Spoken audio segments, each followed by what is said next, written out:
2 ans sans évolution majeure, une nouvelle Apple TV se dévoile enfin et mise à fond sur la 4K. Que vaut cette nouvelle version? Apple a-t-elle corrigé ses défauts de jeunesse? Le petit boîtier noir constitue-t-il toujours le futur de la TV? Débat avec cette semaine un invité exceptionnel, Jean-David Blanc, le fondateur de Molotov TV. Bonjour à tous, soyez les bienvenus dans On refait le Mac alias ORLM. Très heureux de vous retrouver à 42. L'école qui forme les futurs talents de la tech. Vous retrouvez le débat high-tech chaque semaine sur notre site www.onrefaitlemacom, sur notre chaîne préférée Dailymotion, mais également sur YouTube. Je vous invite bien sûr à vous abonner et à cliquer sur le petit pouce en bas de l'écran. Vous nous retrouvez également sur iTunes et podcast en HD en une version audio. Enfin, n'hésitez pas à télécharger l'app ORLM pour iOS, disponible sur l'App Store pour iPhone et pour iPad, mais aussi pour Apple TV. Ça tombe bien, l'Apple TV 4K, c'est le sujet de l'émission cette semaine. Et pour nous aider à rendre un premier verdict, avec comme invité à 42 le fondateur de Molotov TV, l'app pour regarder la TV, qui forme un cocktail détonnant avec l'Apple TV, Jean-David Blanc. Bonjour Jean-David. Bonjour. Serial entrepreneur, c'est comme ça qu'on peut vous définir, Jean-David? Un serial entrepreneur, serial investisseur surtout. Investir dans une centaine de boîtes en France et un peu partout dans le monde. Alors il y a 2 boîtes iconiques qui ressortent quand on parle de vous. Il y a Molotov TV, on va en parler, et puis il y a Allociné, bien sûr. Allociné, que j'ai créé en 90, lancé en 93, ouais, donc ça date pas d'hier. Ouais. Molotov TV aujourd'hui, en termes de chiffres, on en parlait en début d'émission. Ouais, on est nous-mêmes surpris de l'accélération avec laquelle ça prend. On a mis 9 mois pour atteindre 1 million d'utilisateurs et 6 mois après ce million, on est à presque 3 millions d'utilisateurs. Voilà. Et c'est pas uniquement, bien sûr, sur l'Apple TV, hein, c'est sur toutes les plateformes. Ouais. On en reviendra, on présentera en plus en détail tout à l'heure. Tout simplement Molotov TV. Et à mes côtés également, en plateau, il a abandonné ses verts pâturages suisses où se trouve la rédaction de Mac Forever, partenaire média de cette émission. Il s'agit bien sûr de Didier Policani. Bonjour Didier. Salut, alors il n'y a pas de vert pâturage, mais il y a du vert quand même un petit peu. On ne le voit pas parce que là il y a une accréciation numérique, cher ami. Voilà. Mais tu m'as promis que la prochaine saison on la ferait encore, ça moi j'attends toujours. Oui, écoute, voilà, il faut un gros tuyau et puis un studio, on va en parler à 42 si vous ouvrez une antenne à Ajaccio, on va voir.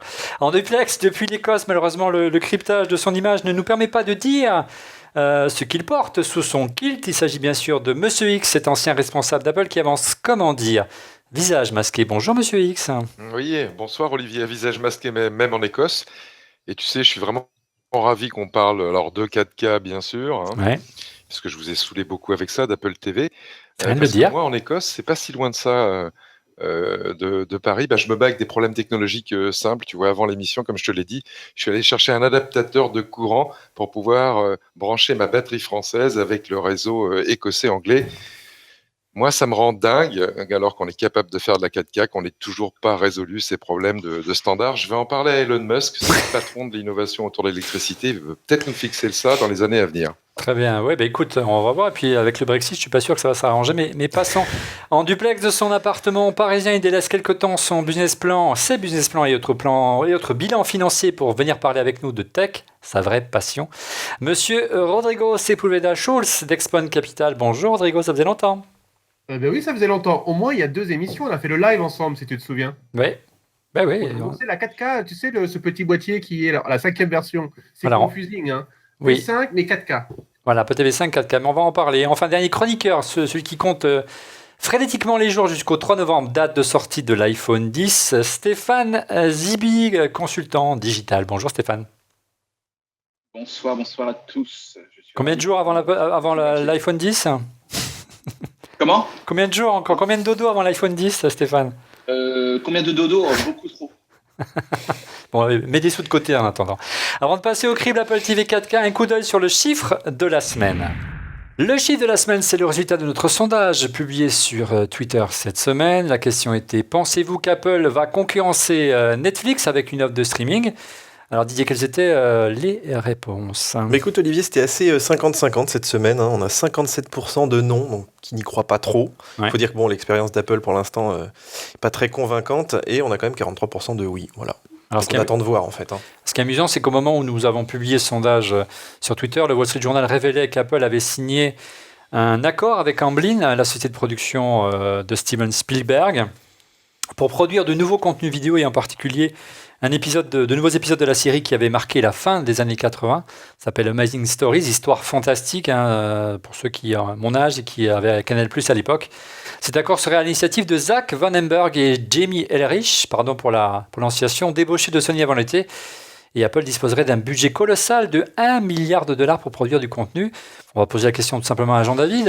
Info, intox, l'arrivée d'Apple dans le contenu, ça semble assez logique après Apple Music, une version vidéo. Alors, je pense qu'il est logique qu'ils essayent d'aller sur ce territoire. Il faut comparer ce milliard dont on parle aux 6 milliards, voire 7 milliards que dépense chaque année Netflix pour produire des contenus originaux. C'est un début. Je crois qu'il y a encore du chemin. Une réaction peut-être du côté de Rodrigo, s'il a quelque chose à dire par rapport à ça. Est-ce qu'Apple, qui est déjà présent dans Apple Music, présent via les offres d'iTunes en téléchargement, va aussi proposer logiquement une offre de streaming vidéo? Ça te semble dans le sens de l'histoire ou pas? Est-ce qu'ils vont proposer une offre de solution de streaming? Bon, écoute, ils proposent de la VOD, donc il n'y a pas de raison qu'ils ne fassent pas du streaming. La question, c'est de savoir si ça va être une vraie plateforme qui va être intégrée à iTunes ou intégrée à Apple Music. On aura la réponse assez rapidement. Ils sont sur le coup, apparemment, du côté d'Hollywood. Il y a une toute dernière news qui est tombée, je crois, sur les téléscripteurs, Didier. Ben oui, ils auraient un énorme studio là en préparation donc, pour créer ces fameux contenus originaux façon Netflix. Hein. Donc voilà, ils auraient mis vraiment les moyens et bon, on va voir un petit peu ce qui sort. Il y a effectivement la petite série là, qui est le remake de Amazing Stories, voilà, Amazing Stories. Et puis je pense qu'il va y en avoir d'autres. Enfin, s'ils investissent vraiment là-dedans, c'est pas juste carrément, un essai, quoi. Ils auraient une installation avec un studio de production, donc on pourrait aller tourner on fait le Mac là-bas. C'est formidable. Il faut que j'appelle tout de suite le service de Surtout que ça a l'air assez grand, parce que le chiffre c'est 85 000 pieds carrés, ce qui fait à peu près 7 900 mètres carrés. Au mètre carré à Hollywood, je vous laisse calculer. Bref, place à présent au test de l'Apple TV 4K et on commence par un tour complet du propriétaire. La connectique, l'Apple TV, le design assez minimaliste d'une manière générale, Didier, pas de changement en apparence, le même boîtier à première vue. En ce qui concerne la connectique à proprement parler, c'est le minimum syndical, un port HDMI, une prise électrique, il n'y a plus le port USB-C pour le diagnostic, donc vraiment c'est le minimum syndical. Il y a un point qu'on nous pose souvent sur Twitter, c'est est-ce qu'il faut un câble spécial pour la 4K? Alors voilà ce que nous a livré Apple, hein. Un câble de chez Belkin, taillé sur mesure pour la 4K. Qu'en est-il vraiment, Didier? Écoute, ça a l'air d'être quand même beaucoup du marketing, puisque ces fameux câbles HDMI high speed, entre guillemets, apparemment, si tu as des vieux câbles que tu as achetés autour de 2012-2013, en principe, ils sont compatibles. Enfin, nous, on avait par exemple le câble HDMI qui était livré avant avec l'Apple TV, ils n'en livrent plus. Il marche très très bien en 4K. Donc il faut juste vérifier que son câble soit high speed, c'est tout. Comme c'est inscrit sur le boîtier. Je pense qu'ils y sont quasiment tous depuis des années. Ouais, alors la petite précision d'Apple quand même, Olivier, et pourquoi ils justifient ce nouveau câble, c'est que ce câble, c'est marqué sur le boîtier d'ailleurs. Il supporterait la nouvelle norme qui s'appelle soit Dolby Vision, soit HDR V10, c'est-à-dire cette capacité à avoir les images avec des informations relatives au contraste supplémentaires. Et effectivement, si tu prends l'ancien câble Belkin ou même le câble précédent livré par Apple avec les anciennes générations d'Apple TV et que tu vas dans l'interface de l'Apple TV et que tu fais un test de connectivité, puisque tu peux tester, il y a une interface de test et d'assistance dans l'Apple TV maintenant qui est assez bien faite, on te dit ton câble il marche mais il pourra pas passer le Dolby Vision. Si tu veux le Dolby Vision, il faut acheter un nouveau câble. Et là tu retombes sur le câble que tu as montré. Moi ce qui m'embête un peu, c'est pas qu'il soit pas livré avec le produit, ça on le savait, c'est que entre l'ancienne version de Belkin et la nouvelle, on a pris 15 € au passage. 15 € au passage. Avant, le câble HDMI de Belkin vendu chez Apple, c'était 19 €. Là, c'est 34 €. 34 € le câble HDMI High Speed Dolby Vision HDR10. Et ça fait quasiment 10% en plus sur le prix de l'Apple TV. C'est un peu le marketing des accessoires forcés. J'ai bien connu ça chez eux, mais c'est too much. Oui, puis de manière générale, il n'y a pas tellement d'évolution, on le disait Didier, du côté de la connectique. Là, il y a la prise Ethernet qui passe au gigabit.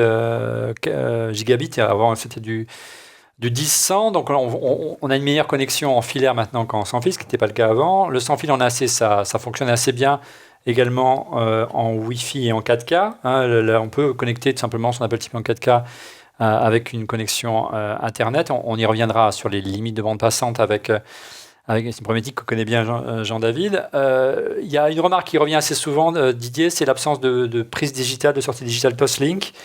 Pour les fanats de home cinéma, ils aiment bien avoir une sortie native. Apple l'a supprimé il y a deux générations maintenant. C'est assez problématique lorsqu'on On s'adresse au fondu de home cinéma. Hein. Oui, c'est assez dommage. Puis, enfin, je sais pas, ça leur coûtait peut-être pas cher de la laisser, mais non, ils ont décidé de l'enlever. Mais comme le port diagnostic aussi, ça a l'air de rien, mais quand tu es développeur et que tu veux sortir une image 4K, bah, tu es obligé d'aller prendre la prise HDMI et puis un enregistreur externe. Si tu veux l'enregistrer sur ton Mac, par exemple, il n'y a plus de solution pour avoir de la 4K. Alors, apparemment, maintenant, il faudrait passer par le Wi-Fi, ça marche, on a testé, mais ça sort du 1080, ça sort pas de la 4K, ce qui est quand même ballot. L'autre évolution qu'on peut vous montrer, c'est du côté de la télécommande. Voilà la nouvelle. Et voici l'ancienne, donc vous voyez qu'elles sont très proches. Hein. Et la seule différence, c'est l'arrivée d'un petit cercle blanc autour du menu, du bouton menu justement. C'était le principal défaut, Didier, des anciennes versions. Dans le noir, on saisissait la télécommande, on n'arrivait pas à détecter le sens, et donc on inversait un petit peu les commandes. C'est uniquement pour ça. Hein. Oui, voilà, puis même pour mieux le voir dans le noir, simplement. Hein, tu vois où est le bouton. Et autre petite différence, il me semble, Olivier, il faudrait vérifier, dans la version précédente, qui était la version 4 de l'Apple TV, où est apparu le design de cette télécommande que tu montrais, ce n'était pas livré avec un câble Lightning pour la recharger. Là, pour moi, dans la version 5, qui est l'Apple TV 4K, on a ce fameux câble Lightning que vous trouvez dans les iPhones, pour la charger. Avec l'Apple TV pour pouvoir charger ta télécommande. Autrement, tu pouvais pas tu pouvais pas recharger ta télécommande sans avoir un iPhone ou sans aller acheter un câble. Donc, il n'y a pas le chargeur avec. Je suis toujours pas content de côté HDMI. En revanche, ils ont livré un câble Lightning pour pouvoir charger sa télécommande, ce qui était bien le minimum.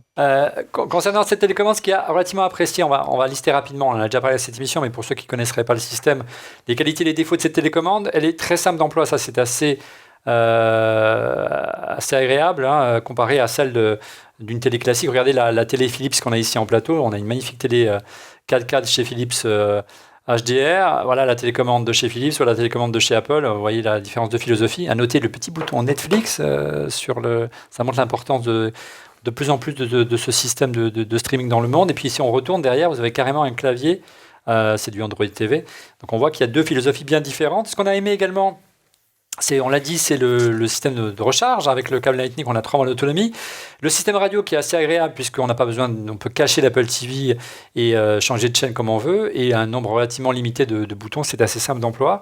Par contre, et puis ce qu'on aime bien également, c'est le Siri intégré. Il y a un micro. On va faire quelques petites démos si on peut commuter sur l'Apple TV puisqu'on a une juste en dessous de mon bureau. N'oubliez pas de télécharger l'application On refait le Mac en plus de celle de Molotov TV. Une petite démo tout simplement avec le micro intégré pour aller chercher du contenu. On va voir si... Alors, généralement ça marche pas, mais on va essayer. Game of Thrones.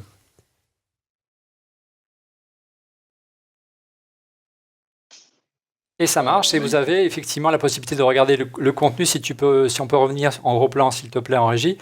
Entre Canal, OCS ou iTunes, c'est-à-dire en clair, il y a une recherche intelligente, ce qu'on appelle la recherche universelle. Alors on voit OCS, on voit MyCanal, on voit Netflix. À quand Molotov TV Je crois qu'on lance ça la semaine prochaine. Voilà une exclusivité pour en refaire le Mac. C'est vraiment une belle valeur ajoutée, cette fonction-là, Didier. Oui, c'est clair. Mais c'est vrai que l'usage de parler à sa télécommande, c'est quand même pas quelque chose de très naturel.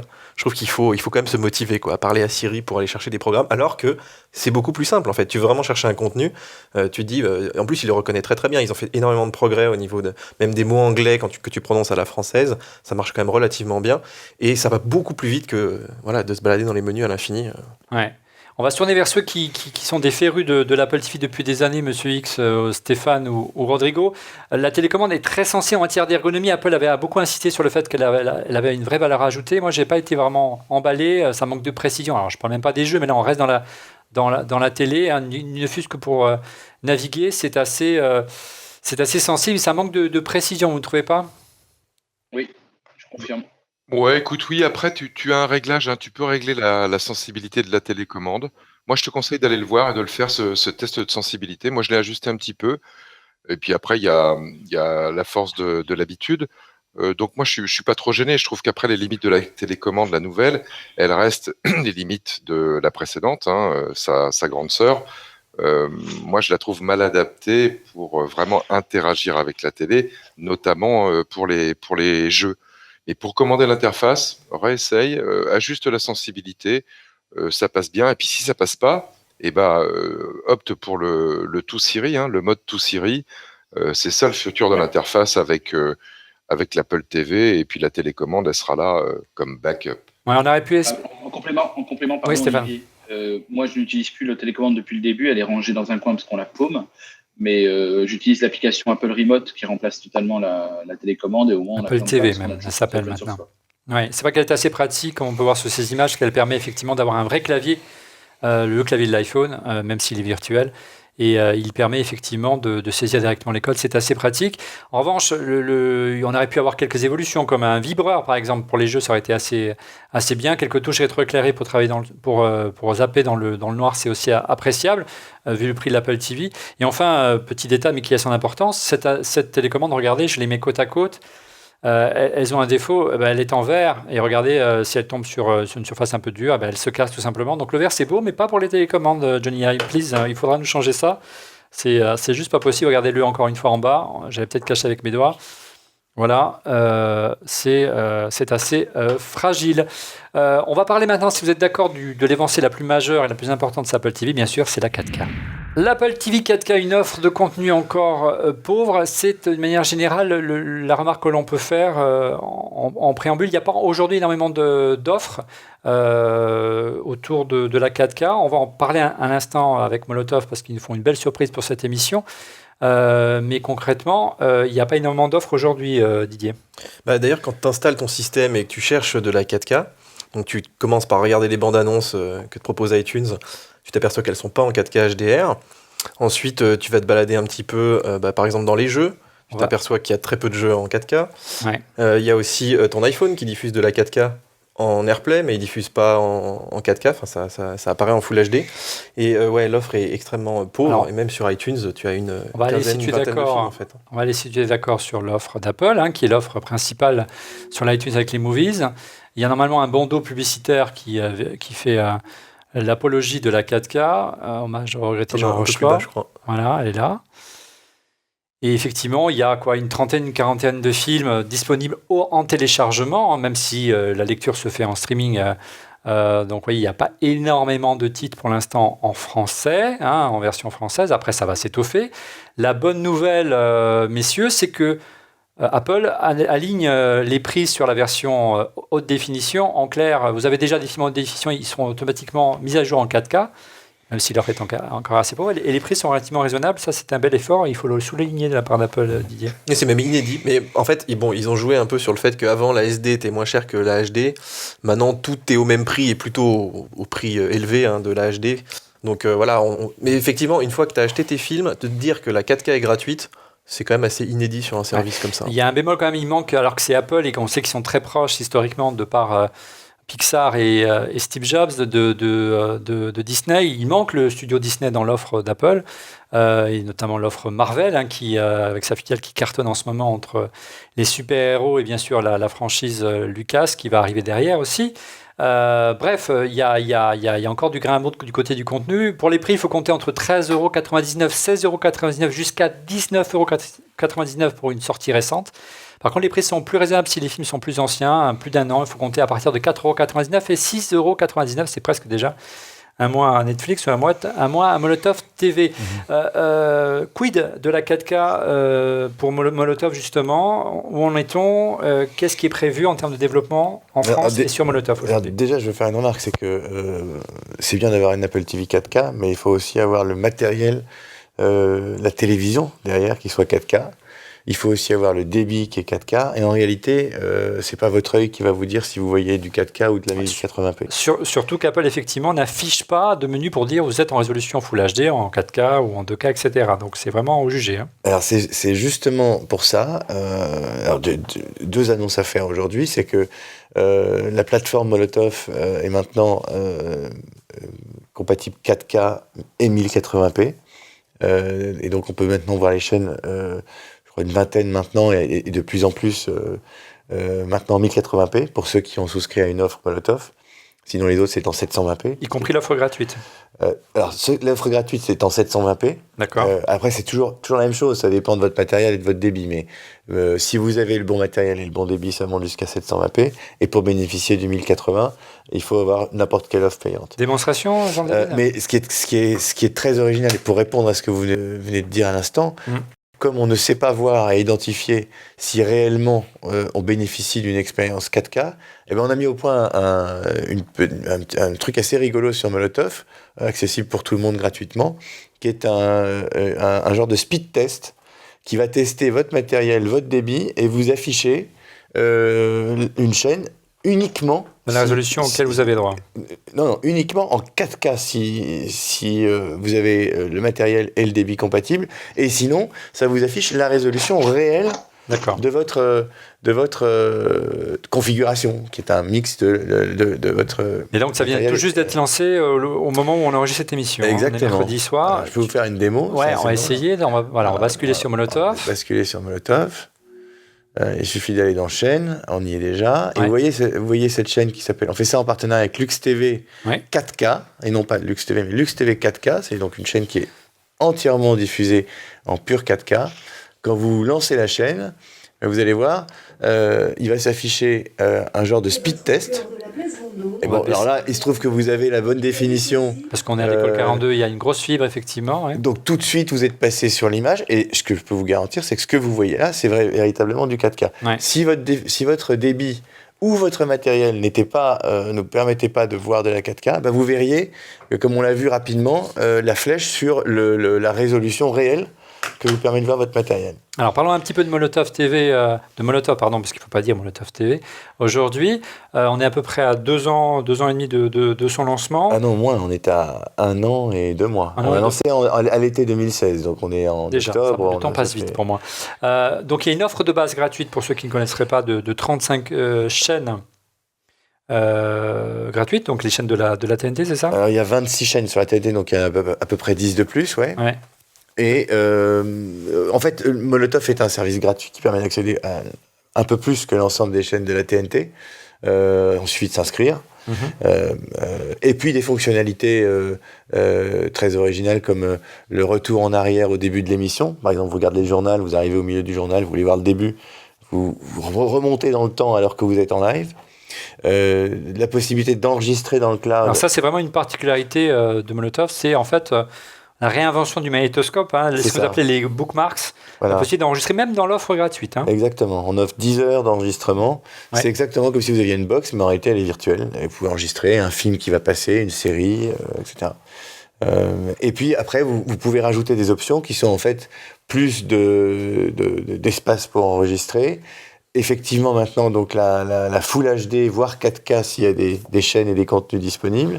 Et donc, il faudra compter 3,99 €, c'est la première option, c'est ça, c'est le premier niveau. Exactement. Et puis, évidemment, des chaînes premium comme OCS, Ciné+, et toute une offre de bouquet de chaînes premium. Et on a plus d'espace pour l'enregistrement, c'est ça, on monte jusqu'à 100 heures d'enregistrement. On peut monter jusqu'à 500. Jusqu'à 500 heures d'enregistrement. Ouais, donc vous avez... pas mal de serveurs d'ailleurs, j'ai géré ça. L'enregistrement, j'imagine, ne se font pas en 4K, les enregistrements, par contre. Non, ils se font dans la définition dans laquelle passent les contenus diffusés à la télévision. Alors, Jean-David... J'ai une question. Oui, monsieur X. Olivier. Si j'ai bien compris, Jean-David, avec l'offre là, je me projette, je me mets à acheter l'offre 9,99 avec les 70 chaînes. J'ai mon Apple TV 4K, moi j'ai une TV 4K, j'ai la fibre, donc tout va bien, j'ai le maximum de la qualité. Je me demande si carrément je peux me passer du décodeur TV de mon fournisseur d'accès Internet préféré. Ah bah complètement. Et puis, je ne conserve plus que l'Internet fibré chez lui, et tout ce qui est télé, maintenant c'est Apple TV et Molotov. Est-ce qu'on peut estimer qu'on va jusque-là avec votre nouvelle offre ? Ah ben on va complètement jusque-là, et je rajouterai un avantage supplémentaire, qui est, en pratique, on s'est rendu compte, une des premières raisons pour lesquelles les gens font exactement ce que vous dites, c'est que vous avez pour la première fois de la télé sans fil. C'est-à-dire que vous pouvez mettre votre télé n'importe où dans la maison, Elle n'est pas raccordée ni à un câble coaxial, ni à une box, ni à Ethernet. Vous la posez et vous l'allumez. Ouais, ça fonctionne en Wi-Fi en clair ou simplement avec un Apple Donc TV. en fait, Molotov TV là, à 9,99, c'est pas de l'argent en plus que je vais dépenser, je vais faire des économies parce que en retirant la télé chez mon fournisseur accès Internet, je crois que je vais économiser 15 euros. Donc, Si en tu fait, peux, hein, alors, c'est pas le cas de tous les fournisseurs d'accès Internet. Je crois que c'est pas tout à fait comparable parce que vous avez chez votre fournisseur d'accès Internet accès à la télévision à l'intérieur d'une box qui est dans votre salon, dans la chambre, enfin à un seul endroit. C'est un peu comme le téléphone filaire. Hein. Molotov, c'est une plateforme. C'est-à-dire que vous accédez à Molotov de n'importe où, sur n'importe quel écran. C'est-à-dire qu'on peut commencer à regarder un programme sur l'Apple TV, par exemple, comme vous avez montré tout à l'heure, Jean-David, mais continuer, par exemple, lorsque vous allez rentrer de l'émission tout à l'heure dans un taxi sur votre téléphone, à regarder la même émission. Exactement. Bon, et il s'arrête au moment précis où vous avez quitté le studio. Absolument. Vous commencez une émission, même en live, même une chaîne en live, sur un appareil, vous fermez l'application, un peu plus tard, vous allumez Molotov sur un autre appareil, et vous enregistrez la fin de l'émission pendant qu'elle a été diffusée, vous rappuyez et ça démarre exactement là où vous l'avez laissé. Alors si on peut revenir sur l'écran de l'Apple TV, c'est vrai que c'est assez agréable l'interface de Molotov. Moi, ce que j'aime beaucoup, ils ont été assez précurseurs dans ce domaine, c'est pas de présenter les chaînes sous forme linéaire avec des logos, mais de présenter le contenu, soit très original. Voilà, là je me suis trompé, vous voyez que la télécommande Apple TV, des fois on s'en mêle les pinceaux.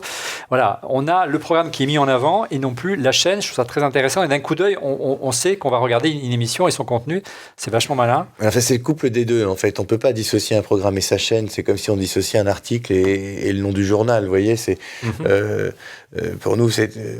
Enfin, quand on fait ce métier, on se rend compte que l'éditeur et le contenu sont absolument indissociables. Sinon, vous vous perdez dans les contenus. Donc, mais effectivement, pour aller plus vite dans la recherche, pour aller plus vite dans la sélection, rien de mieux que l'œil, plutôt que d'entrer dans une chaîne, sortir, entrer dans une autre, chercher les contenus, voilà. C'est un peu le défaut de l'Apple TV, mais on en parlera tout à l'heure, parce qu'il y a des évolutions de l'Apple TV qui sont attendues, notamment avec l'application TV. On vous réserve une surprise tout à l'heure dans la deuxième partie de cette émission.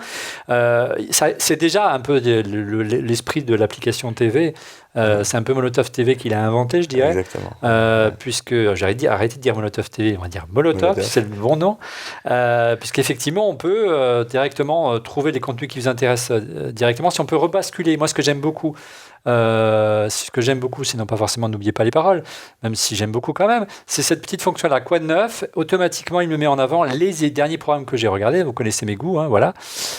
Et par exemple, ce matin, j'ai coupé au moment où Cédric faisait la matinale sur LCI. J'ai pas pu le regarder ce matin, bien que la matinale elle est finie depuis belle lurette puisqu'on est le soir. Il suffit que je clique pour retrouver la matinale de LCI automatiquement. Et là, vous en étiez, exactement. Exactement, je suis arrêté. Vous avez arrêté de la regarder à 7h32. Voilà.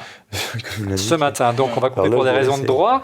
Mais voilà, ça, je trouve vraiment une application assez épatante et c'est assez unique aujourd'hui dans l'univers, pas seulement audiovisuel français, mais l'univers de la télé connectée en général. Et je pense que beaucoup de constructeurs de télé connectée, voire de box ADSL, commencent à lorgner du côté de Molotov TV. Ou même intègre Molotov à l'intérieur des appareils. C'est exactement ce qui se passe en ce moment. Il y a plein d'autres choses, par exemple. Olivier, oui, Stéphane. J'aurais deux questions, en fait. Vas-y. J'aurais deux questions. La première, moi, en fait, depuis le début, on voit que Molotov a été précurseur et illustre de la meilleure des façons ce qu'elle doit être une application, c'est à savoir, quand on fait une bonne application avec des belles interfaces, les contenus sont complètement liquides et les écrans deviennent transparents. Et est-ce que ça va entraîner, bon là c'est sur l'Apple TV, on a ça sur les iPads et sur les téléphones, également Molotov, est-ce qu'il y a des prévisions de développer donc les applications en propre sur les plus grands constructeurs, Sony, Samsung, Philips, etc., pour qu'on ait encore même plus besoin d'Apple TV dans le futur, ou pas, parce que ça risque d'être compliqué à maintenir, parce que c'est vrai que Netflix, par exemple, a fait ça, mais ça coûte une blinde à développer et à maintenir. C'est la première question. Et la deuxième qui me vient encore à l'esprit, c'est l'audience. Quand aujourd'hui on est dans des... là, j'ai une slide que je pourrais envoyer d'ailleurs à t'envoyer, Olivier. Elle est intéressante, c'est le temps d'usage par tranche d'âge de la consommation de télé en direct depuis 10 ans. Elle est en chute libre à part pour les plus de 65 ans. Est-ce que les chaînes, les producteurs commencent à demander des débuts d'audience ou de tendance ou quoi que ce soit, comme la première séance à 9h. Oui, parce que là, c'est plus de l'audience, pardon Stéphane, estimée comme du temps de médiamétrie il y a quelques années, du fameux audimat. Là, c'est vraiment des gens derrière leur télé, c'est vraiment des programmes que l'on regarde. On connaît tout bon, on le savait déjà avec les box ADSL, j'imagine. Alors, pas tout à fait, parce que les box ADSL sont des box. C'est de la. Comment on appelle ça J'ai oublié le terme exact. Broadcast, non C'est du. Oui, c'est pas du broadcast, c'est du. Ça porte un autre terme. Donc, c'est pas aussi précis que peut l'être l'IP. C'est pas de la télé sur IP. Voilà, c'est pas de la télé sur l'IPTV. IP. C'est pas l'IPTV. Multicast, non Pardon Multicast. Ça porte un autre nom, mais oui, c'est ça. Enfin, en tout cas, c'est pas aussi précis que permet de le faire l'OTT. Donc là, on sait tout des goûts et des tendances en temps réel de ce que les gens regardent en ce moment sur Molotov TV. Donc c'est aussi des données précieuses pour des diffuseurs. Absolument, et qu'on partage avec les chaînes pour, on espère, à terme, améliorer, leur permettre d'améliorer leur performance, éventuellement leur revenus publicitaires, etc., etc. Je vais répondre à la première question, parce que je me posais 2 questions. Oui, je t'en prie. Votre question, c'était de dire, est-ce que Molotov est destiné à être multiplateforme et à l'intérieur des téléviseurs ? La réponse est oui. En fait, Molotov est destiné à remplacer un peu le tuner. Le tuner qui est dans les postes de télévision ou dans les postes de radio. C'est le tuner façon digitale, dans l'ère du digital. Internet, c'est un monde ouvert, chacun peut faire son app, mais en fait, on se rend compte que le problème de faire son app, c'est que ça fait des app stores énormes et que vous n'allez pas télécharger 250 apps pour 250 chaînes. Il vous faut un agrégateur. C'est ça le tuner, en fait. L'App Store, c'est l'agrégateur des apps. S'il y avait 30 App Stores, vous ne pourriez jamais trouver le bon contenu, etc. Molotov, c'est ça pour la télévision et l'audiovisuel en général. Ce qui va poser des problèmes à terme pour les régulateurs de cet espace audiovisuel en France notamment, parce que là, il n'y aura plus d'ondes, il n'y aura plus de Alors non, pas du tout. C'est assez compliqué, non ? Pas du tout, parce qu'on a dès le départ chez Molotov, avec Pierre Lescure, considéré que... Qui est le cofondateur avec vous, enfin vous êtes 3 à avoir fondé Molotov. Avec lesquels on s'est beaucoup interrogé sur qu'est-ce que Molotov et qu'est-ce qu'on veut en faire. Et la première chose qu'on a fait, c'est qu'on a été voir le CSA en leur disant voilà, on va lancer un service de distribution de télévision. C'est pas parce qu'on utilise une nouvelle technologie, c'est pas parce qu'on fait de l'IP, c'est pas parce qu'on est dans un monde ouvert qu'on doit pas appartenir et respecter les règles de notre pays, les réglementations spécifiques à la distribution de la télévision. Il y a plein de choses, la protection des enfants, l'ordre des chaînes, enfin il y a plein de choses à respecter. Et donc c'est pas encore une fois qu'on passe d'un monde ancien, ou un monde brick and mortar, ou un monde réel, parce que vous savez pas quel terme vous choisissez, à un monde Internet ouvert, qu'on fait n'importe quoi. Qu'on a choisi de s'inscrire dans une industrie qui est connue, qui est régulée, et donc ça fait pas du tout peur aux régulateurs quand on va dans ce sens-là.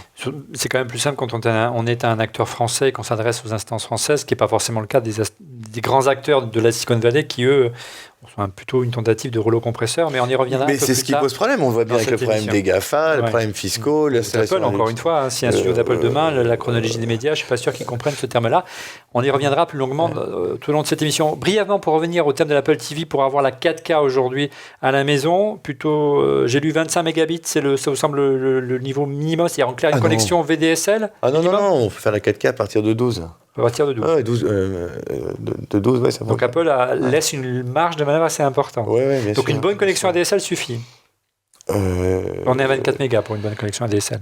Bon, oui, alors. Ouais, ça doit être ça, ouais. Une très bonne connexion ADSL, pas loin du Tesla. Faites le test, faites sur Molotov, vous verrez tout de suite. Ouais.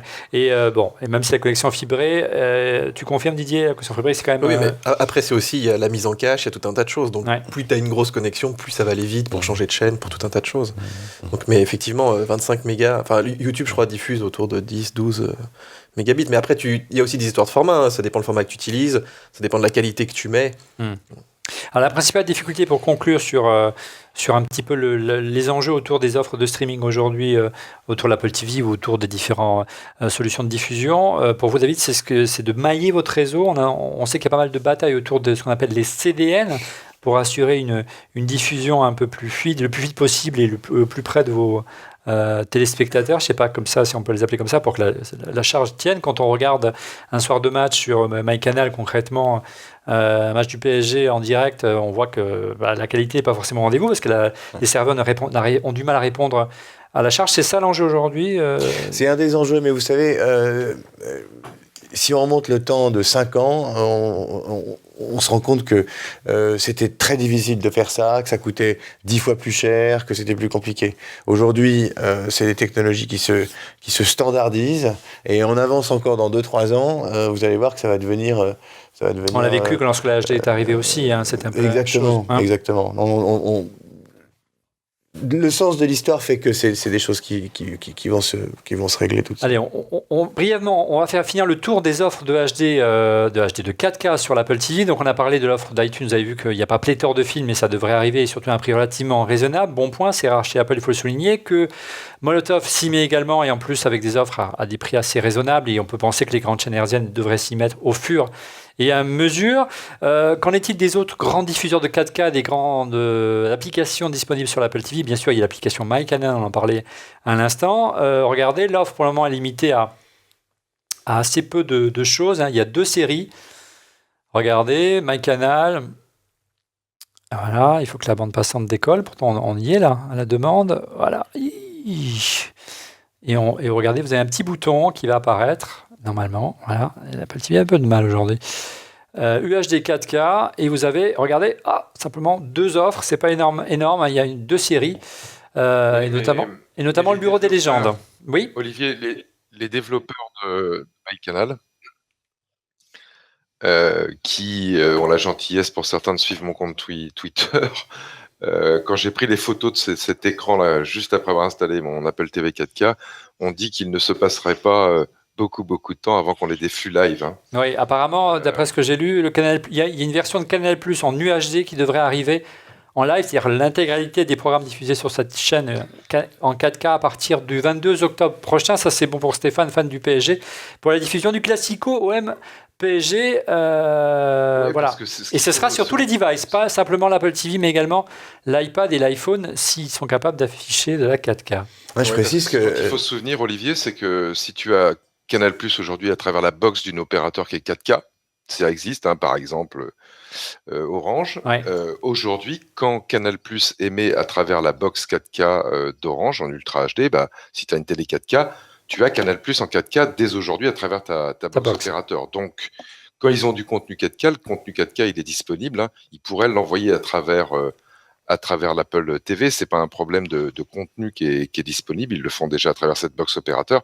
C'est simplement que c'est pas les mêmes serveurs, pas les mêmes technos de diffusion, et qu'il faut qu'ils se préparent un peu. Mais moi, je pense que d'ici la fin octobre, on aura du live 4K dans MyCanal. C'est plus que sûr même. Ce que je vous montrais tout à l'heure, c'est déjà du live 4K. Ouais. C'est une chaîne en live 4K. C'est déjà le cas aujourd'hui, donc c'est facile. Molotov, Donc ce qui est assez agréable pour conclure avec MyCanal, c'est que le prix reste le même. Il n'y a pas forcément d'option pour l'instant, on verra pour la 4K. Ce qui n'est pas le cas de Netflix, qui est l'autre grand acteur bien sûr présent sur l'Apple TV. Regardez, c'est une option payante si on veut avoir la 4K. Ça passe de l'offre de base à 7,99 € à une offre à 12,99 € pour la 4K. Vous avez la possibilité de regarder tout simplement Netflix sur 4 écrans en simultané. Si vous voulez la 4K, regardez, vous lancez par exemple Outlander, qui est actuellement ma série préférée sur Netflix, et vous avez un flux 4K natif. Alors, on va pas, pour des questions de on va pas le balancer, mais regardez, vous avez marqué normalement en haut à droite le type de flux qui apparaît. HD ou pas HD. Là, par exemple, vous avez le flux bien 4K Ultra HD qui apparaît. Mais il n'y a pas énormément... je termine juste. Il n'y a pas énormément d'offres aujourd'hui en 4K sur Netflix. C'est que des séries. Il n'y a pas le long métrage aujourd'hui. Oui, monsieur X. Si, il y a des longs métrages. Ah bon J'ai cherché, j'ai pas vu. Mieux sur Netflix. Ouais. Aujourd'hui, les médias qui mettent à disposition sur Netflix, certains sont même 4K et HDR. Il y a des films en 4K sur Netflix, monsieur X. Vous êtes sûr? Parce que pas sur l'Apple TV, hein. Pas sur l'Apple. Sur Netflix. Oui, mais en général. Oui, mais pas sur l'Apple TV. Ça sert à rien. Là aussi, les médias sont disponibles. Donc, sur d'autres plateformes. Fort à parier que ces médias 4K HDR, tu puisses en bénéficier sur l'Apple TV rapidement, sachant qu'aujourd'hui, si tu as Netflix sur le dernier iPad Pro que j'ai acheté, tu bénéficies de ces médias 4K HDR et des quelques films qu'il y a en 4K HDR. Il suffit de prendre le moteur de recherche de Netflix. Donc ça va arriver pareil là aussi sur leur application Apple TV incessamment sous peu. Alors l'autre grand acteur de l'Apple TV, si on veut revenir sur l'écran de l'Apple TV, c'est bien sûr OCS. Pour l'instant, il n'y a pas d'offre 4K, c'est l'offre d'Orange. Orange Cinéma Série, c'est une offre que vous reprenez sur Molotov. Absolument, oui. Est-ce que vous avez entendu dire si la 4K est arrivée bientôt sur l'Apple TV ? Il va y avoir des séries en 4K. C'est pareil, ça va arriver au fur et à mesure et ça va se déployer. Ouais, donc ça va arriver, donc c'est une bonne nouvelle, parce que surtout que c'est un bouquet qui met en avant notamment HBO et la fameuse série Game of Thrones, donc il y a beaucoup de fans en France notamment. C'est une des meilleures offres du marché pour les cinémas et les séries aujourd'hui. Ouais. On attend toujours Amazon Prime qui ne devrait pas tarder à montrer son bout d'application. La surprise, Didier, c'est YouTube qui était l'un des précurseurs de la 4K et qui n'est pas en 4K sur l'Apple TV. Mais c'est ce que je te disais tout à l'heure, tout le monde n'est pas abonné forcément à OCS, MyCanal, etc. Et si tu veux voir de la 4K avec ton Apple TV 4K, tu vas sur YouTube, et YouTube n'est pas en 4K. Pour un problème essentiellement politique, plus que technique, puisque Google veut mettre en avant son format VP9, et effectivement Apple refuse de le prendre en charge, parce qu'il y a tout un tas de questions derrière. Et c'est vrai qu'ils se mènent une petite guerre, et si tu regardes sur Safari, tu peux pas regarder YouTube en 4K non plus, ce qui est quand même maintenant assez problématique, parce qu'on commence à avoir du matériel pour regarder ça. Et ce qui est d'autant plus amusant, c'est que si tu as une télé connectée, tu as YouTube qui diffuse en 4K. Donc voilà, c'est vrai que YouTube aujourd'hui on peut quand même plus s'en passer. Enfin, c'est un des médias maintenant privilégiés, notamment par les jeunes, et de pas avoir ça, je trouve que c'est une belle épine dans le pied que Google met à Apple. Peut-être aussi pour promouvoir son Chromecast. Tu vois, ils ont tout un tas d'appareils maintenant. Ouais, on fera un tour d'horizon très rapide en fin d'émission sur les concurrents de l'Apple TV. Mais effectivement, le Chromecast aujourd'hui c'est un peu le leader du marché. C'est moins qu'on puisse dire. Dernier acteur important de la VOD notamment et du streaming en France, c'est bien sûr Dailymotion qui est présent également sur l'Apple TV, et on m'a soufflé dans l'oreillette avant le début de cette émission qu'une version 4K ne devrait plus tarder, vraisemblablement d'ici la fin de l'année, début d'année prochaine. Voilà, exclu. On refait le Mac. On a été le plus complet possible sur les offres de 4K sur l'Apple TV. On passe tout de suite à vos questions Twitter. Première question, elle est directement destinée à Jean-David Blanc de Planting Frank. Planting Frank, c'est un Belge apparemment. Il faudrait demander à quand Molotov TV, alors lui aussi fait l'erreur, quand Molotov sera disponible en Belgique. Il y a beaucoup de gens qui nous regardent en Belgique, en Suisse, au Luxembourg, cher à Rodrigo. Courant du premier trimestre, Molotov sera disponible dans pas loin de 30 pays. D'accord. Donc c'est pas uniquement les pays francophones. Alors attention, faut savoir de quoi on parle. On parle de Molotov, l'offre française. Oui. Ce sera accessible depuis une trentaine de pays. C'est-à-dire qu'on ne va pas bloquer la diffusion si on est à l'étranger. Voilà. En fait, ça repose sur le fait que une loi est passée au Parlement européen il y a quelques mois. Elle sera applicable courant du premier trimestre de l'année prochaine. Et donc, on va pouvoir ouvrir l'accès de Molotov France à des Français qui voyagent à l'étranger. Voilà précisément ça. On a terminé pour les questions Twitter parce qu'on est très en retard encore une fois. On va passer tout de suite au busomètre. Le busomètre, les questions, les rumeurs qui ont le plus buzzé cette semaine autour de la planète Apple. C'est Didier qui s'y colle. Qu'est-ce qui a le plus buzzé cette semaine sur Mac Forever? Alors en numéro 1, Olivier, bien sûr, il y avait la venue de Tim Cook à Paris. Ouais. Donc c'était lundi. Il n'est pas resté très longtemps cette fois. Il n'a pas fait son. Vous l'avez pas croisé, Jean-David? Non, pas cette fois. Pas cette fois. Bon, ça fait plaisir. Ça veut dire que. Ok, on en parlera après l'émission, c'est ça? D'accord. Voilà, il y a la rumeur bis aussi. Donc Apple arrive à station F. Ouais. Donc effectivement le plus grand incubateur même au monde, je crois. C'est vraiment énorme. Donc voilà, ils auraient une petite cellule pour aider les développeurs. Une exclusivité, exactement, qui a été confirmée donc à l'Élysée après le soir lors de la rencontre. Parce qu'on n'a pas dit Tim Cook a rencontré le président Macron, effectivement. Exactement. Deuxième rumeur. Alors deuxième rumeur, Final Cut Pro pourrait enfin être adapté à High Sierra avant la fin de l'année. Alors moi je trouve ça fou qu'ils aient sorti Icira sans Final Cut Pro parce que voilà, c'est quand même leur programme interne qu'ils auraient pu développer pendant de longs mois. Mais voilà, peut-être qu'on aura des surprises avec les GPU externes, avec tout un tas de choses avec. Mais c'est vrai que voilà, les monteurs chaque année ils attendent la mise à jour de Final Cut Pro pour migrer, c'est quand même assez fabuleux quoi. On n'a pas migré du côté dont on fait le Mac, croyez-nous. Troisième rumeur.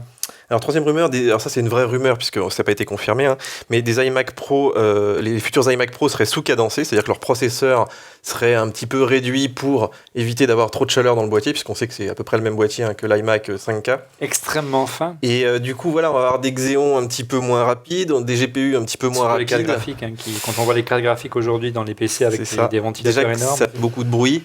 Moi, ça me fait un petit peu peur quand même, cet iMac Pro, je sais pas qui va acheter ça, honnêtement. Surtout à 5 000 €, mais on va voir, on va essayer d'économiser. En tout cas, pour l'hiver, ce sera parfait. Quatrième rumeur. C'était le Dow Jones qui s'est fait pirater, donc il y a eu une fake news, Apple qui se fait racheter par Google, et en plus, je crois, pour 8 milliards, une somme ridicule. Ridicule, c'est un an de streaming chez Apple, quoi, gros, pour produire des télés. Ouais. Et donc, évidemment, l'action Apple a rigolé, et puis finalement, on a rétabli la vérité, c'était évidemment une fake news. Mais il y a peut-être des gens qui se sont fait énormément d'argent sur ce coup-là. Hein, Dernière rumeur autour de Face ID, je crois. Alors, Face ID, donc, qui sera intégré donc, à l'iPhone 10 et qui pourrait débarquer l'année prochaine sur les iPad Pro. Voilà, donc c'est une petite exclusivité pour ceux qui déboursent un petit peu plus d'argent pour un iPad Pro. Merci Didier. Retour à présent sur notre test de l'Apple TV 4K. On va s'intéresser maintenant à la qualité d'image. Nous a-t-elle convaincu? La réponse. Avez-vous été convaincu par la 4K? Alors c'est assez difficile, c'est vrai, de vous transmettre la qualité d'image que nous offre ce magnifique écran 4K que nous a fourni Philips. Merci à eux.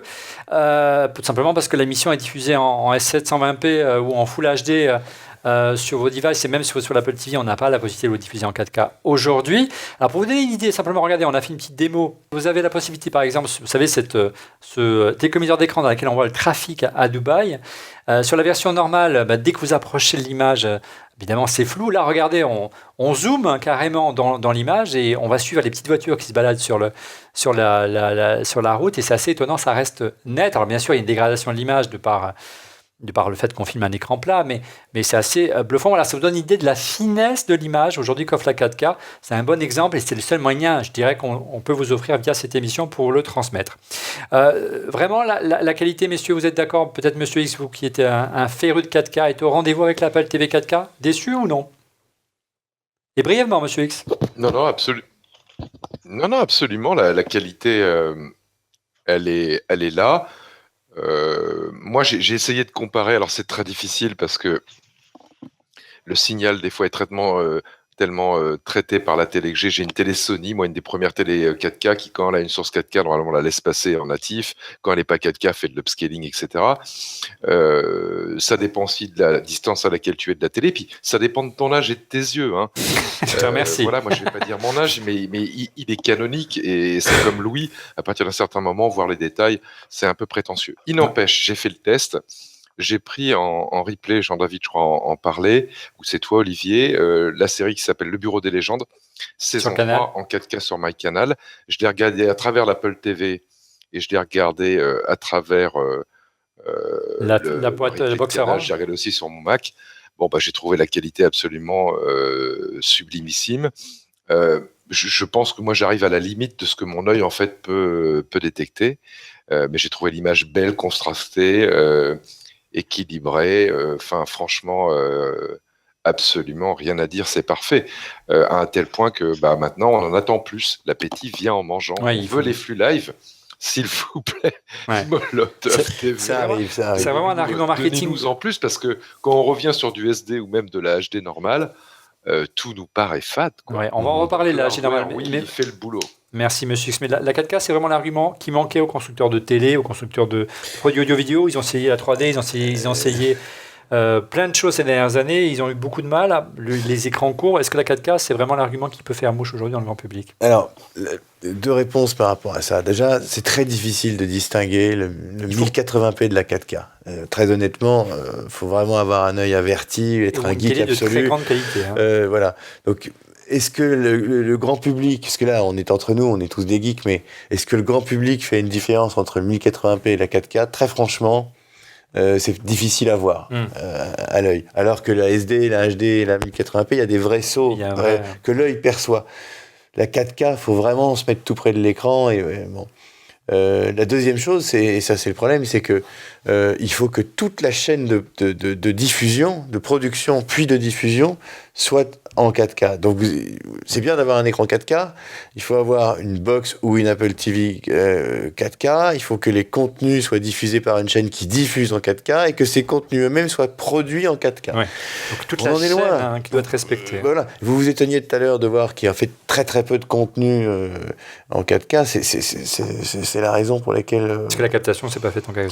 la captation, le marché, les deals qui sont derrière, donc ça va prendre beaucoup de temps. Est-ce que le consommateur c'est vraiment un argument fort c'est le progrès, c'est sûr, mais c'est pas du tout le même saut que la SD à la HD ou la HD au 1080p. Alors, Apple a essayé de bien faire les choses parce qu'effectivement, comme il n'y a pas énormément de contenu en 4K, l'Apple TV force l'affichage de tous les contenus en HD pour qu'ils soient upscalés. Hein. On améliore la résolution en 4K HDR, c'est plutôt un bon point, mais ça donne parfois des résultats bizarres. Regardez ces images de cet extrait de The Dark Knight en HD sur Netflix.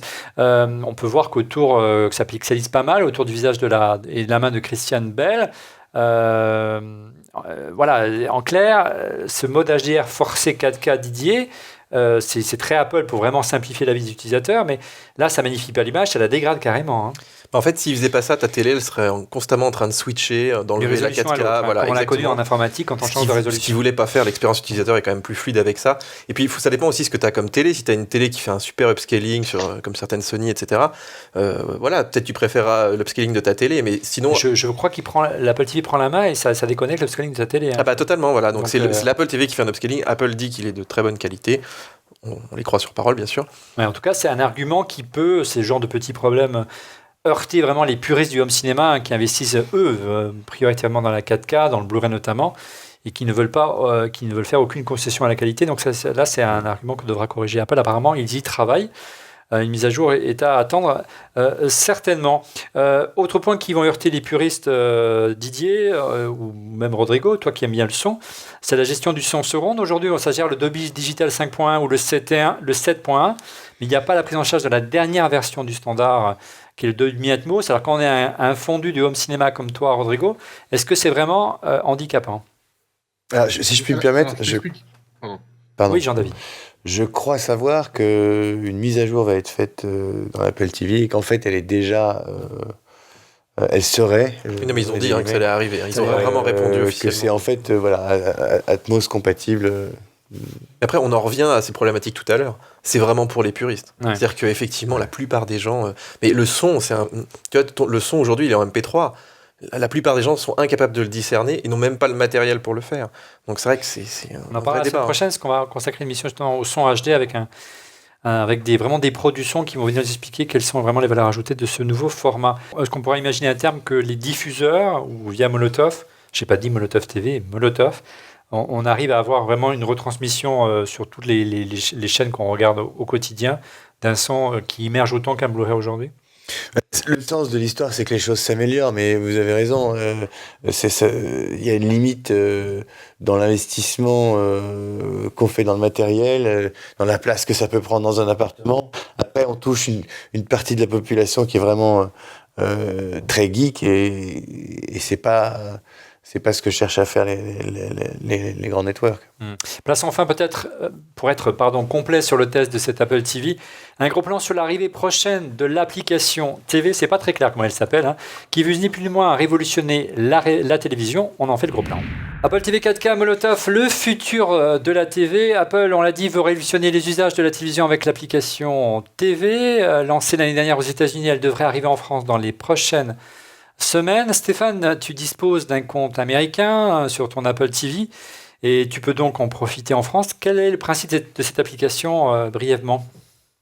Je fais la démo en parallèle. Cette application va être sur les Apple TV françaises là bientôt. Voilà, là en français on l'a pas. Je vais l'activer dans la version anglaise, je vais me connecter sur ton compte US. Vas-y, commente en même temps. Voilà, et donc juste pour aller vite, c'est la même promesse que Molotov. Et parce qu'en gros, je crois même que la phrase qui est annoncé en haut, c'est une seule app pour tout regarder. Sauf que ça me fait rappeler l'application Kiosque qu'on a eu il y a quelques années sur nos iPhones. Et en fait, on est censé avoir tous nos abonnements, tous nos achats iTunes, tout ce qu'on a Voilà, tout ce qu'on on revient peut sur- acheter comme contenu. Voilà, regardez, Aussi. l'application TV apparaît effectivement une fois qu'on a activé le compte US. Voilà. Et si je clique, Et donc, ça voilà. ressemble, ça reprend un peu la philosophie de Molotov. C'est quoi, c'est une curation, c'est ça Oui, mais bon, en gros, je peux dire ça parce qu'il y a son fondateur qui est là. Molotov est 100 fois plus complet et plus efficient et utile. Voilà. Et donc, est-ce qu'on utilise le kiosque? Est-ce qu'on a utilisé le kiosque, l'appli kiosque pour lire nos journaux dans les iPhones et les iPads? Moi, en tout cas, personnellement, je ne l'avais pas fait, utiliser le newsstand. Voilà. Donc, en gros, c'est une curation qui n'a, pour moi, aujourd'hui aucun intérêt. Mais bon, c'est Apple, ils vont peut-être s'améliorer, en tout cas, ou copier nos petits Français. Jean-David, Voilà. une réaction? On peut dire que vous allez plus loin aujourd'hui en matière d'offres par rapport à l'application TV d'Apple. Et au-delà, est-ce que vous allez l'intégrer et elle sera compatible dans quelques semaines? Oui, alors ce qu'il faut comprendre, si vous voulez, c'est que Apple a créé cette application pour faire un métamoteur de contenu sans eux-mêmes aller négocier les contenus ou les contrats de distribution avec les chaînes et les networks. C'est la raison pour laquelle vous trouvez essentiellement des contenus que vous retrouvez dans iTunes, des films et des séries, vous trouvez pas, ou très peu d'émissions de flux, pas le journal, enfin bon.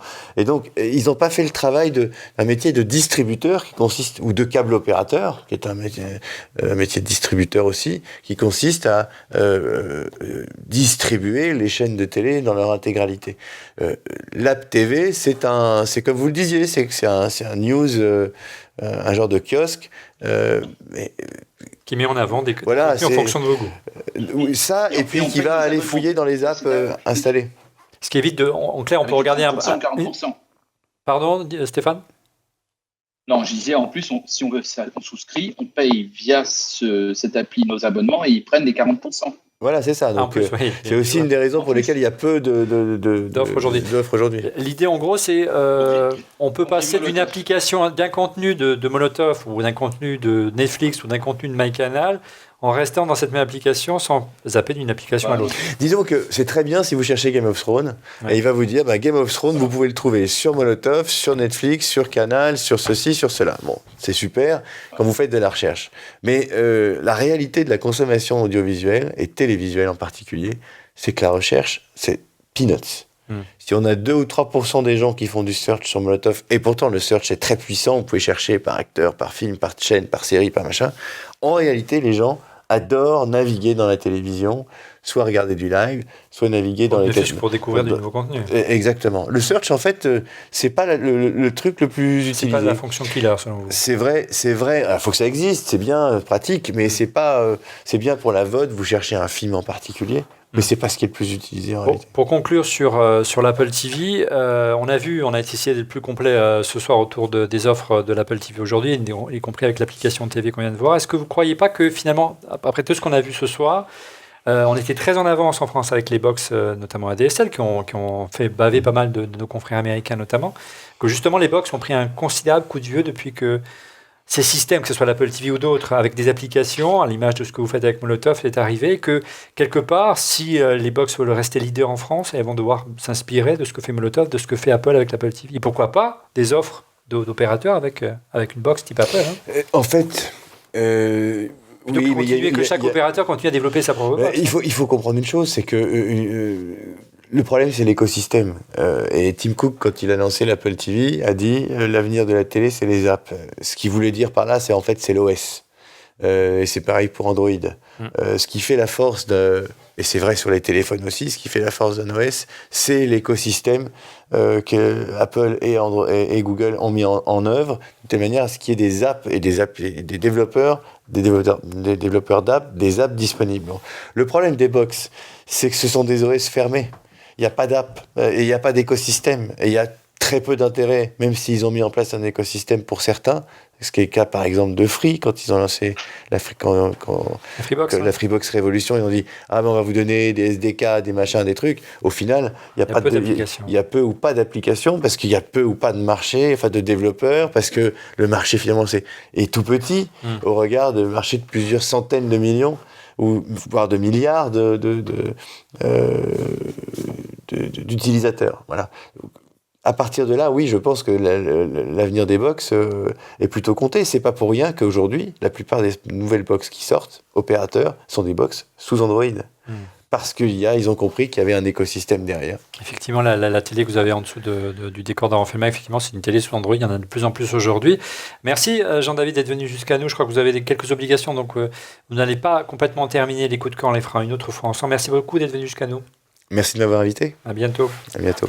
Dernier point pour être complet avec l'Apple TV, le talon d'Achille de cette machine, Didier, le prix face à la concurrence, notamment quand on regarde les prix du Chromecast, on en parlait tout à l'heure avec Jean-David, le Chromecast Ultra il est facturé 80 €. Bon, ça fait pas exactement la même chose, hein. C'est que du mirroring, mais en clair ça renvoie votre image. Mais si on compare au Roku 4 streaming, hein, qui marche assez fort aux États-Unis, qui coûte une centaine d'euros, ou encore les Nvidia Shield qui coûte 200 €, Apple TV reste quand même assez cher, entre 32 et 64 Go, 199 et 209 €, Didier. Oui, c'est même en fait le plus cher si tu prends la config max. Et puis je trouve qu'ils sont pas très généreux. Tu vois, ils auraient pu te livrer le fameux câble HDMI super top moumoute. Ils auraient pu te mettre une petite manette de jeu, par exemple, pour jouer au jeu, plutôt que d'avoir la télécommande. Ils auraient pu te donner la petite Dragon qui vendent 15 € à côté. Indispensable si on veut pas casser son... Voilà, déjà que l'écosystème coûte cher. Hein, si tu veux une télé OLED un petit peu 4K avec une bonne diagonale, c'est déjà cher. Mais alors l'Apple TV avec tous les accessoires, c'est cher aussi. Très bien. Ben voilà, on a essayé le plus complet. Pour info, quand même, l'ancienne version de l'Apple TV, si vous n'avez pas d'écran 4K, reste au catalogue. Elle est facturée, ils ont baissé quand même un petit peu le prix, à 159 €. On est encore au-dessus du prix psychologique des 150 €. Apple veut absolument dépasser les prix psychologiques en France, alors qu'aux États-Unis, ils sont en dessous à 149 $. On ne désespère pas qu'ils changent un petit peu leur politique vis-à-vis des Européens. La France en particulier, 32 Go pour 159 €. On a pris beaucoup de plaisir, très honnêtement, à tester cet Apple TV. C'est pour moi l'un des produits, en tout cas de la gamme Apple, les plus intéressants aujourd'hui, qui tient le plus ses promesses. Et je suis toujours orphelin de cette fameuse télévision d'Apple. Je me dis qu'une vraie télé OLED avec un vrai design, un peu comme on a aujourd'hui sur cette télé Philips, avec la patte d'un Johnny Ive et l'interface d'une Apple TV, moi j'achète, surtout que pas forcément besoin de mettre un tuner, vous l'avez compris comme l'a expliqué Jean-David. Une télé vraiment connectée, une télé 100% IP, moi je la veux. Team, il faut se mettre au boulot. Voilà, on a été le plus complet, on passe tout de suite à vos coups de cœur. Les coups de cœur, on commence avec Rodrigo. Et oui, alors cette semaine, Olivier, tu sais, moi j'aime bien donner le background de nos invités parce qu'on ne voit que ce qu'ils font aujourd'hui, mais certains ont une histoire passionnante. Et Jean-David, outre le fait qu'il a créé à l'époque Allociné, donc 01 40 30 20 sur les serveurs vocaux interactifs, pour ceux qui s'en souviennent, est un musicien de jazz très accompli, mais ça, vous lui demanderez la prochaine fois, et un sportif tout à fait accompli. Et il raconte ses aventures à côté de l'Everest dans ce bouquin qui s'appelle 3 jours en Népal. Je ne vous en dis pas plus, achetez-le, vous allez le dévorer, vous allez dire c'est incroyable ce type. Deuxième coup de cœur quand même. Deuxième coup de cœur, ah bah oui en plus. Allons-y. Ouais, parce que moi je cherche des choses un petit peu différentes. Ça s'appelle woodwi.eu. C'est super joli. Tu peux prendre du bois pour faire... Vraiment, ça rend très bien. Les images sur la site web ne rendent pas aussi bien qu'en vrai. Ouais, on le voit sur la vidéo là. Et tu peux avoir tout type de bois, tout type de taille. Il le découpe rien que pour toi. C'est vraiment super joli. Et tu as un petit côté nature, pays nordique qui... ça s'installe facilement, Rodrigo. C'est vraiment chouette. C'est un petit peu comme l'Apple Campus, mais non, ils sont entourés d'arbres, les 7000 arbres là. C'est top. Donc, Woodwi, coup de cœur de la semaine avec le bouquin de Jean-David. Merci Rodrigo. Merci Rodrigo. Du côté de Stéphane, ton coup de cœur. Il y a une nouvelle appli qui s'appelle Taxify, qui est une start-up estonienne qui est soutenue par des fonds chinois, qui devient une véritable alternative à Uber. C'est une appli de VTC. Je vous encourage à l'utiliser parce que déjà, d'une part, elle rémunère mieux les chauffeurs et en plus, il y a 50% pour tout le monde pour ce mois d'octobre. Merci Stéphane. Monsieur X, ton coup de cœur. C'est un écran qui permet de lire non seulement un signal 4K, mais un signal 4K HDR. Il n'y a pas beaucoup d'écrans qui font ça. C'est un écran de chez Apple qui permet de faire ça, et c'est tout simplement l'écran et le produit en entier que représente le nouvel iPad Pro 10 pouces et demi. Alors c'est un produit qui a maintenant un petit peu de temps, que moi j'ai acheté dès sa sortie, et j'en fais qu'un coup de cœur que maintenant, parce que jamais, je suis un peu rompu à son utilisation.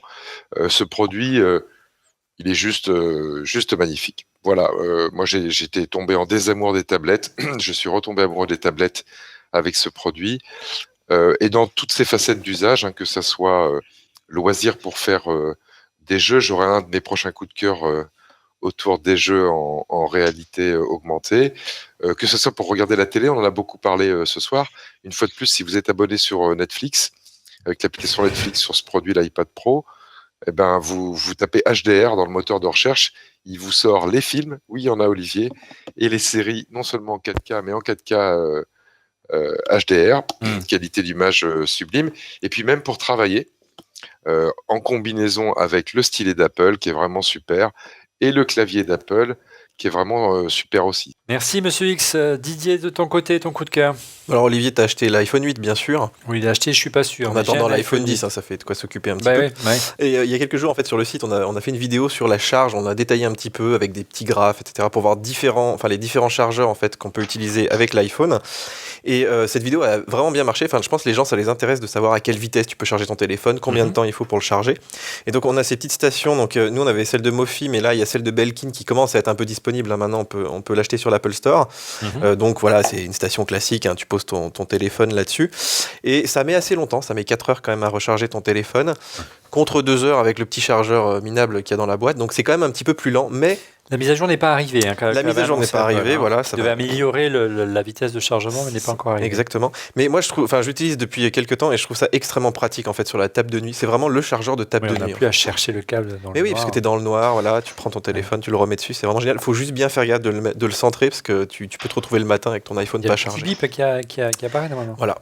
Il y a une alimentation électrique dans le boîtier? Bien sûr. Donc si tu n'as pas simplement le chargeur, tu as aussi le chargeur. Alors c'est un peu lourd, hein, t'emmènes pas ça en voyage, puis tu vas pas te balader dans le train en faisant ça. Mais c'est vraiment. Non, mais c'est vrai que tu le disais, à partir du moment où Apple adopte un standard, il a tendance à se démocratiser et on devrait voir fleurir chez beaucoup de restaurateurs, de constructeurs, d'hôtels, de constructeurs automobiles, ce type de solution de recharge.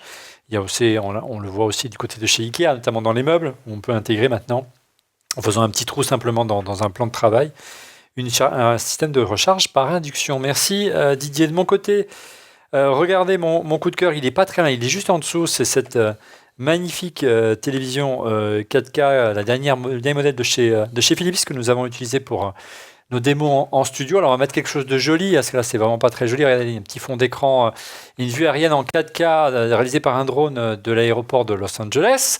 Il s'agit de la Philips 55 PU US 7502. Alors en matière de marketing, messieurs de chez Philips, il faut vraiment faire des progrès. Elle est 4K bien sûr, HDR, donc elle est complètement compatible avec l'Apple TV 4K. Alors ce n'est pas une OLED, c'est une LED, mais son prix, croyez-moi, est bien plus doux que les modèles OLED. 1490 €, il faut compter au minimum de 2500 € voire 3000 € pour une OLED aujourd'hui, Didier. Alors on arrive à en trouver maintenant à 1500 €, puis il y a pas mal d'offres de remboursement en ce moment, enfin c'est assez étonnant, et on arrive à avoir des très beaux modèles autour de 2000 €, 65 pouces, HDR, 4K, et pour reprendre ce qu'on disait tout à l'heure, moi je trouve que le saut LCD classique Samsung vers du OLED HDR 4K, bah finalement le saut il est plus important là, tu vois vraiment la différence, tu vois ces couleurs magnifiques à l'écran. Je ne suis pas forcément un fondu absolu dans le cinéma, mais moi j'ai vraiment senti la différence lorsque j'ai vu un contenu 4K sur cette télé. En plus, moi ce que j'adore sur cette télé, c'est l'effet Ambilight, hein, avec ces petites LED. On ne l'a pas activé là dans le studio, on va essayer de mettre une petite image qui permet de diffuser le contenu, les couleurs du film sur le mur. On aime ou on déteste, moi j'adore, et je trouve que c'est totalement immersif. Vous l'avez sur les deux côtés, et sur le sommet de l'écran, elle coûte 1490 €, donc c'est beaucoup moins cher qu'un rendu OLED évidemment. Bien que le OLED devrait baisser. Il y a aussi l'OLED dans la gamme Philips. Nous arrivons au terme de ce 272e épisode d'On refait le Mac. Merci de l'avoir suivi. Merci à Jean-David qui nous a déjà quittés d'être venu parmi nous. Merci en tout cas de nous avoir réservé, on n'a pas eu l'occasion de le dire, la fonction 4K, l'arrivée de la 4K à Molotov On refait le Mac, puisqu'ils l'ont activé spécialement pour nous, pour les besoins de cette émission. Donc merci à eux. Didier, Monsieur X, Stéphane, Rodrigo, on se retrouve la semaine prochaine, messieurs. À bientôt. Au rendez-vous. Oui, avec plaisir. Allez, au revoir à tous. La semaine prochaine, c'est une émission un peu spéciale après le futur de la télé. Nous allons nous intéresser au futur de l'audio et en particulier du son haute définition et les offres de streaming avec du beau monde en plateau. Vous verrez, on vous réserve la surprise. C'est la fin donc de ce 272e épisode d'On refait le Mac. Merci d'avoir suivi. Merci encore pour votre fidélité. N'oubliez pas de vous abonner à On refait le Mac sur nos différentes chaînes, de cliquer sur le petit pouce. Je vous dis au revoir et à la semaine prochaine.